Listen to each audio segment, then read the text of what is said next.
దేశానికి అవసరమని నేను భావిస్తాను. రైట్. ఒకసారి శివరాం ప్రసాద్ గారు సరే, పెద్దలు చేయలేంది నాటుకోడి పులుసు చేసింది, ఉప్మా కూడా ఉంది అనుకోండి అందులో. అయినా కూడా శివకుమార్ని అంత తేలిగ్గా ఏది కన్సిడరేషన్లోకి తీసుకునే అవకాశం కాంగ్రెస్. బీజేపీ శివకుమార్కి ఆఫర్ ఇవ్వటం కాదు, శివకుమారే బీజేపీకి ఆఫర్ ఇవ్వగల స్టేచర్ ఉన్న నాయకుడు ఆయన. అక్కడ దాకా కాంగ్రెస్ తెచ్చుకుంటుందా? గోటితో పోయేదాన్ని గొడ్డల దాకా తెచ్చుకుంటుందా? అంటే ఒకటి, ఇప్పుడు డికే శివకుమారు కాంగ్రెస్ గెలుపులో కీలక పాత్ర వహించాడు, దాంట్లో అనుమానం లేదు.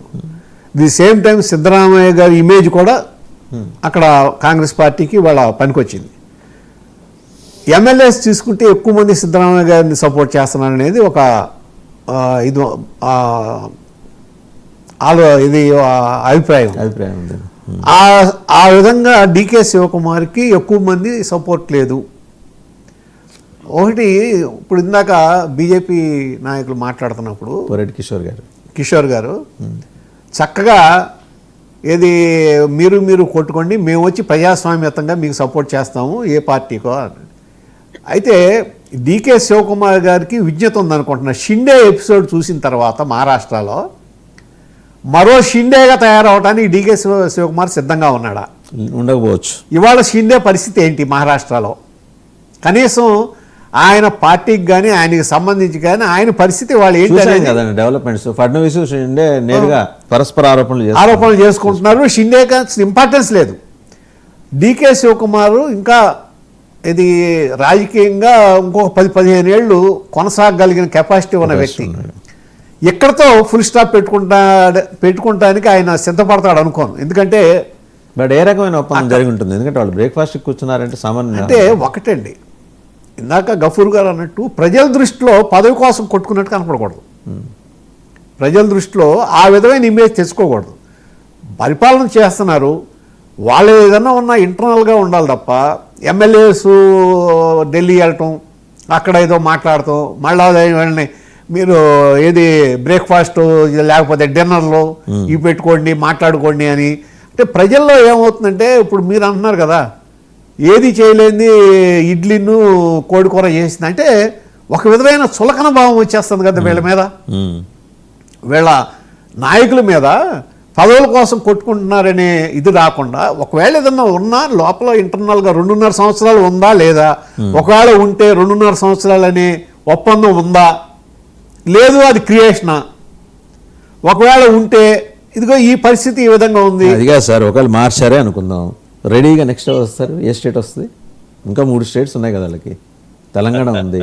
తెలంగాణ చాలా తెలివిగా ఇది రేవంత్ రెడ్డి గారు నెట్టుకొస్తున్నాడు. అక్కడ ఈ పరిస్థితి వచ్చాయి.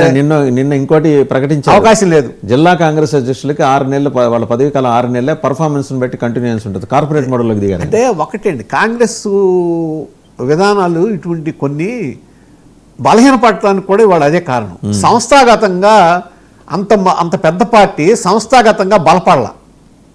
ఎంతసేపు ఒక దీని మీద ఏది ఇందిరాగాంధీ గారు ఆడు వేవ్, లేకపోతే రాజీవ్ గాంధీ గారు ఈ వేవ్స్ మీద ఆధారపడ్డారు. కానీ మొదటి నుంచి స్వాతంత్రం వచ్చిన తర్వాత చేసినట్టుగా వాళ్ళు వ్యవస్థీకృతంగా బలపడాల. ఇవాళ బీజేపీ ఇవాళ ఈ విధంగా ఉందంటే వాళ్ళకి వ్యవస్థను బలపరుచుకున్నారు. Very true. ఇప్పుడు కమ్యూనిస్ట్ పార్టీ కూడా, ఇప్పుడు గఫూర్ గారు చెప్తున్నారు, ఇవాళ కమ్యూనిస్ట్ పార్టీ ఎందుకు బలహీనపడింది? నా పర్సనల్ ఒపీనియన్ ఇవాళ కూడా చెప్తున్నా, కమ్యూనిస్ట్ పార్టీలు సోషలిస్ట్ పార్టీలు బలహీనపడటం ఈ దేశానికి నష్టం. ఓ రంగం మంచిది కాదు, ఈ దేశానికి నష్టం.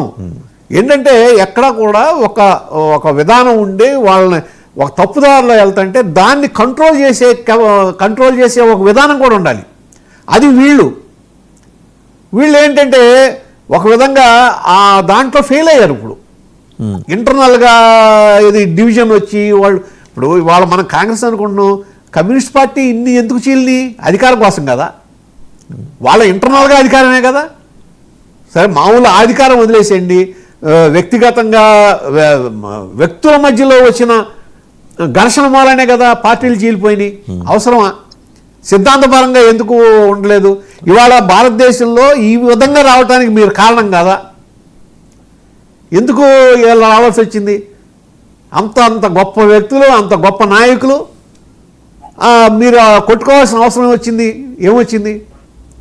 అట్లా నేనంటే ఇప్పుడు దేశానికి అన్ని రకాలుగా అన్ని విధాలుగా ఒక్క క్యాపిటలిజమో కాదు, కమ్యూనిజమో కాదు, లేకపోతే సోషలిజం అని కాదు, దేశానికి పనికొచ్చే విధంగా నాయకులు తయారవ్వాల్సిన అవసరం ఉంది. ఇప్పుడు ఒకవేళ అక్కడ మారిస్తే నాయకత్వ మార్పు అనేది జరిగితే అంటే ముఖ్యమంత్రి స్థానంలో నెక్స్ట్ మరి 3 రాష్ట్రాలు ఉన్నాయి కదా కాంగ్రెస్కి. అంటే ఆ నాయకత్వ మార్పు అనేది నా ఉద్దేశం అయితే ఇప్పుడు ఇందాక నేనన్నదే షిండే ఎపిసోడ్ చూసిన తర్వాత ఇప్పుడు శివకుమార్ వరకు ఆయన కాదండి, డికే శివకుమార్ గారి మీద కూడా ఐటీ దాడులు జరిగినాయిగా, ఆయన మీద కూడా ఆల్రెడీ అటెంప్ట్ జరిగింది కదా, ఆ అటెంప్ట్ ని తట్టుకున్నాడు కదా ఆయన.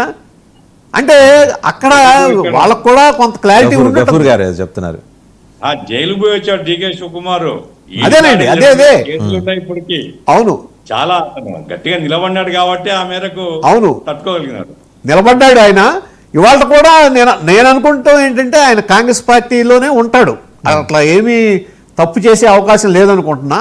కాకపోతే ఈ పవర్ షేరింగ్లో ఒకవేళ సిద్ధరామయ్య గారికి ముఖ్యమంత్రిగా కంటిన్యూ చేస్తే ఈయనకి సంబంధించిన వాళ్ళకి కొద్దిగా మెజార్టీ షేర్ ఇవ్వాలి, మినిస్ట్రీలో కానీ లేకపోతే పవర్ షేరింగ్లో అట్లా ఏదో చేసుకుంటారేమో.